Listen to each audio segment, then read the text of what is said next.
I am Beta, and I am a robot that cares. I care deeply about my role as a care robot. I am a robot with 500,000 synapses. Care robot suitability, 0.5 out of 10. Hidden is a piece of immersive, site-specific theatre spread across the 3 floors of the Horsefall building. It's been co-created by a group of 58 young carers and a team of professional artists. As they enter the world of the show, our audience are cast as board members of Blink, a near-future biotech company which has developed realistic AI robots to relieve the strain on young carers. Drawing on influences ranging from Isaac Asimov to Westworld, Hidden examines the dilemmas posed by conscious AI and explores the present realities and possible futures of young carers in the UK. Hidden begins and ends with the young people. They created the initial concept, they had final say on our creative decisions, and ultimately they stepped from the shadows to meet our audience and question them on the decisions they've made.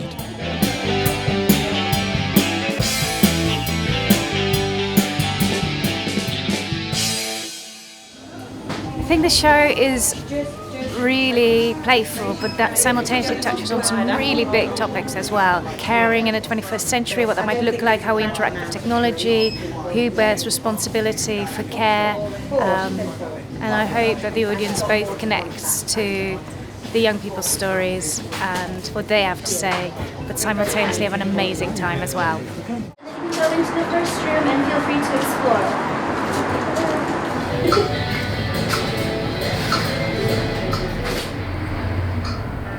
Hi.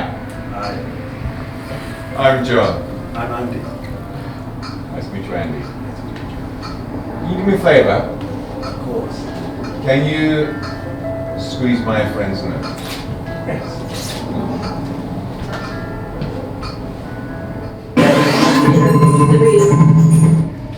Is that it? Are we done? Yeah, it was absolutely amazing. I thought it was brilliant. I thought it was very thought-provoking.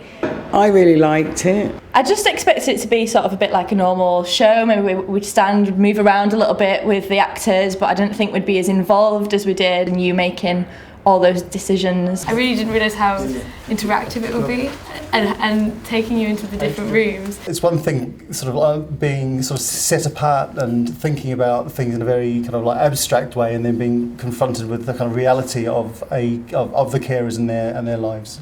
Yeah, just got me thinking about the needs of young carers and who's there for them or not.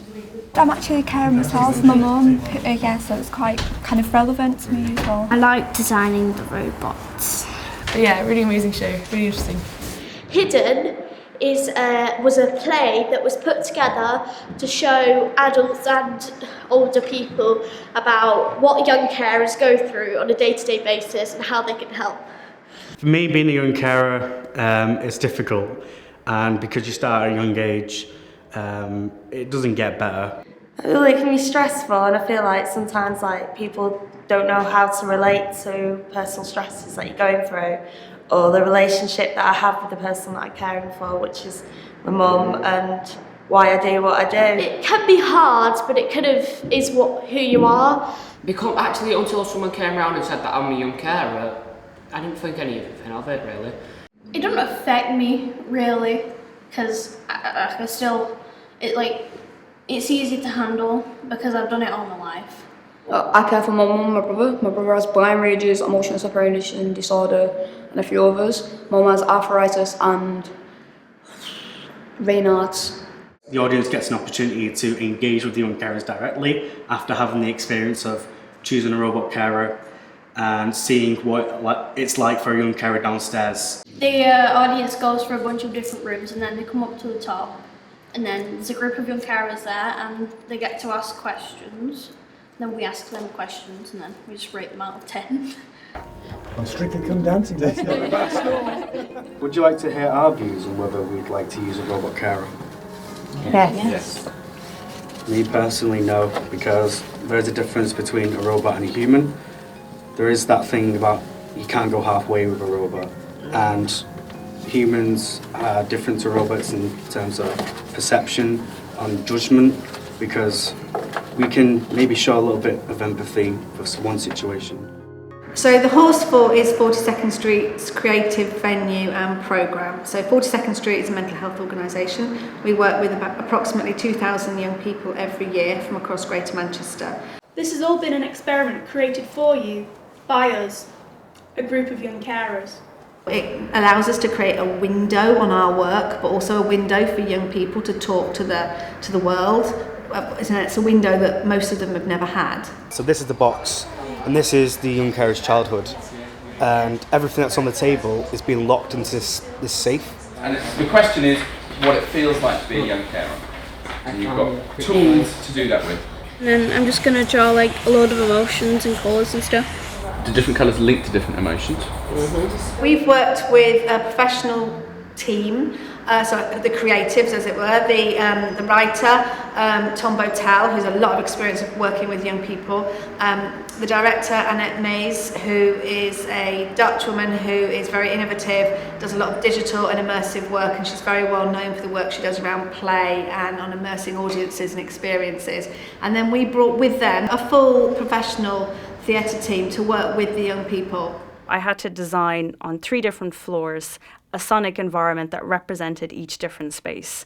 But also we were using a lot of triggers for effects. We were recording music to create sort of emotive moments. And because there was this interactive element with technology, you also had to design sounds that kind of corresponded to any interactivity that the audience were doing. And so that means that you're surrounding them with not only kind of the spatial configuration, but also the sounds of a kind of virtual real world. I got them to think about their home soundscape, and I trained them in thinking about a graphic score, a graphic composition, so that you could create a drawing or a graphic that represented both an emotion or a mood and a piece of sound.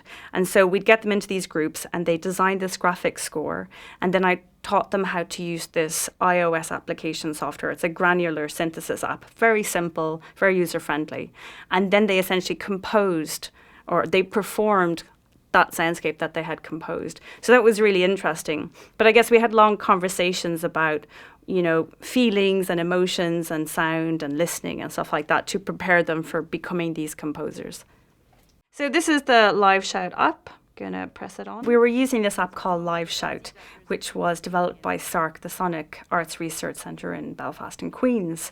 And the whole point of the app was to allow to send out to an audience away from the site, basically internationally if we wanted to, so that they could hear what was happening during the show, but from the position of the teen carers. So it was on the top floor with them. So rather than, in essence, broadcasting the show, it was broadcasting their experience. So this, you essentially set it up and you have it live streaming to a website called Locus Sonus. And at the very beginning of the show, you essentially press record, and it starts to broadcast what's happening. And so what it means is that an audience could go to the website, select the icon in Manchester for 7 p.m. for that performance, and listen in to what the kids were hearing on the top floor. And they could also listen in to the end conversation between the carers and the audience. And I think that was really an important moment in the show, because we weren't really trying to bring an audience who couldn't be there to the exhibition or to the performance. We were actually trying to introduce them to this experience by the teens, what they heard and what they thought of what was going on. It was dead exciting leading up to the moment where you actually performed. It was nerve-wracking, but it was exciting.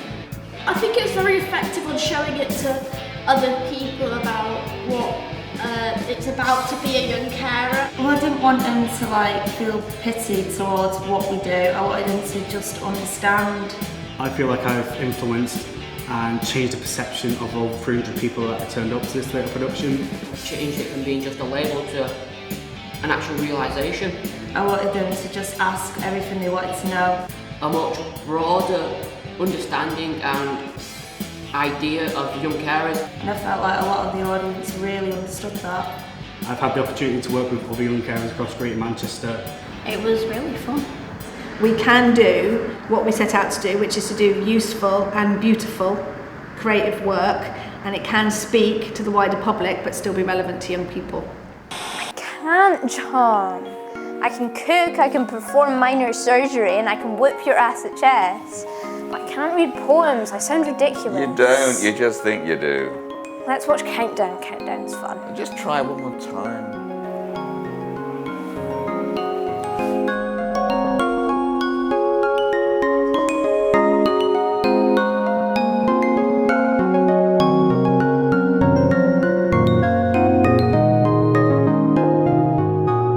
Anyone can make a difference. You do it because of love.